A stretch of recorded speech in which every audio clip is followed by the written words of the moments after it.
idedemanda ko siya para matahimik siya. Obstruction of justice yung ginawa niyang pakikipagkuntsaba kay Timo. But I don't think that would be enough. Obsessed si Hazel kay Manuel. The only thing that would stop her ay kapag bumalik nun si Manuel kay Hazel. Ang gusto mo, balikan ko siya? Yun, di ba? Kasi ang totoo, kaya mo siya dinala dito sa Davao para ilayo sa akin. Manuel, Walang galang na po, pero wala kayong karapatang magsalita ng ganyan kay Noah. Pagkatapos ng lahat ng ginawa niya para sa inyong pamilya. Hindi naman ho sa wala akong utang na loob. Sumusobra na ho eh. Problema ko ng pamilya to, hindi siya dapat nakikialam. I'm sorry to say this, pero ikaw ang problema, Manuel. Kaya lang naman ginugulo ni Hazel si Pelma nang dahil sa'yo.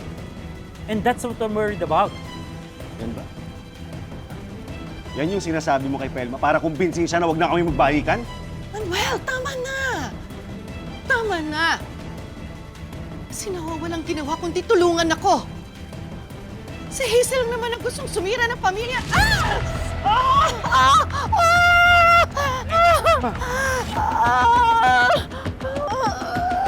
Pelma! Pelma, ano kailangan mo?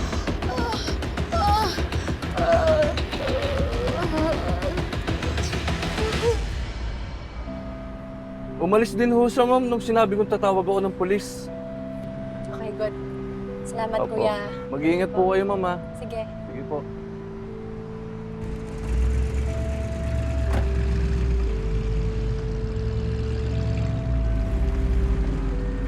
Ate, sabihin kaya natin kila tatay na pumunta na ulit dito si Hazel.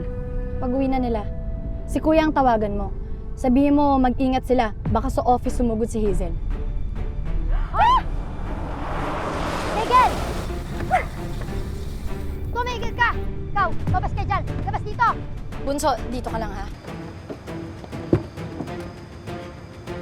Ano ba problema mo? Nasaan si Manuel, ha? Nasaan si Manuel?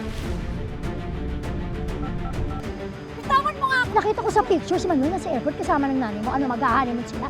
Kuya, si Hazel sinugod ulit kami. Pumanong siya sa daan. Pagkatapos na ako tungguan, ha? Ay, nasaan ang tatay mo? Nasaan? At bakit ko naman sasabihin sa'yo, ha? Ano? Ano sasabihin mo, ha? Aray ko! Kuya, wait lang Wait lang. Aray ko!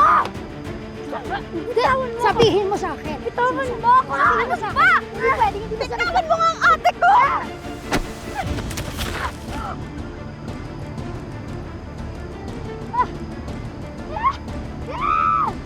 Hindi na bagay sa'yo. Ay! Ay! Ay! Ay! Walang yak! Ay! Bumalik ka na dito! Ay! Ay!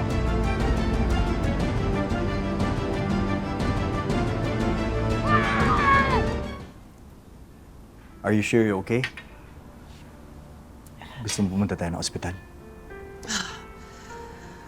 Hindi na. Okay na ako. Pagod lang to. Pelma, bumalik na tayo ng Maynila. Hihintay ka na ng mga bata. Mauna ka nang bumalik sa Maynila.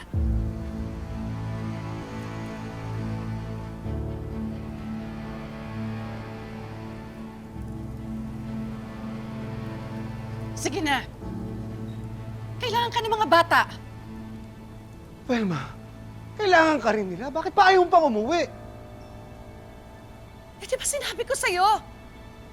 May kailangan kaming ayusin ni Noah dito. Ano? Yung mga investors na naman? Oo. May mga business conference kaming aatinan bukas. O sige, saan? Sa... Esplanade Hotel. O sasamahan kita. Hindi na. Mauna ka na. Hindi ako papayag na maiwan ka kasama ng lalaking yan. Talagang sumusobra ka na, ha? Manang, baka pwedeng sa labas po muna tayo. Hayaan po muna natin sila. Hanggang ngayon ba? Iniisip mo na may namamagitan sa aming dalawa?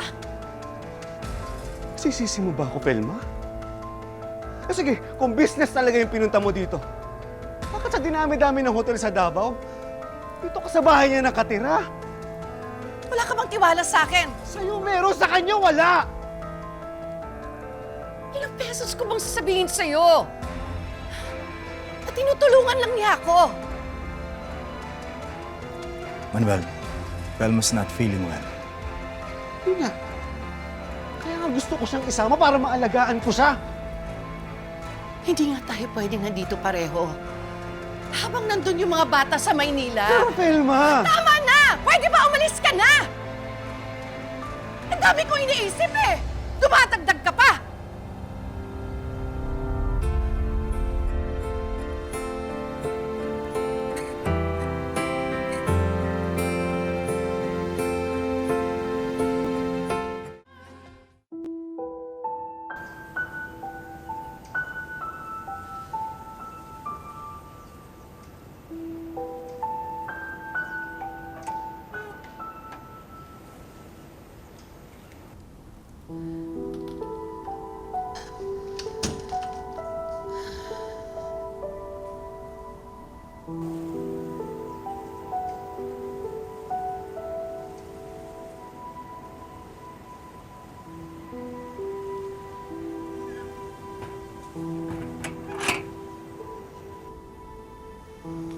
Nawa, Velma, pasensya na kayo ni Manang kay Manuel. no worries, Velma.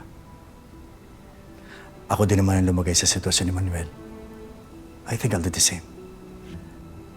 Hindi ko siya dapat pinagsalitaan ng ganun.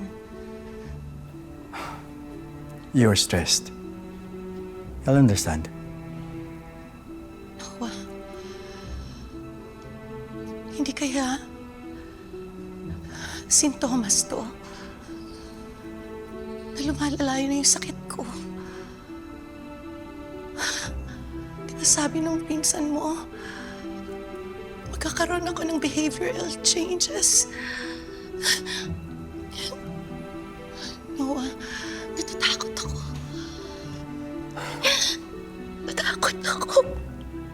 Velma, let's not get ahead of ourselves, okay? Pagkatapos ng biopsy mo, doon pa lang natin malalaman.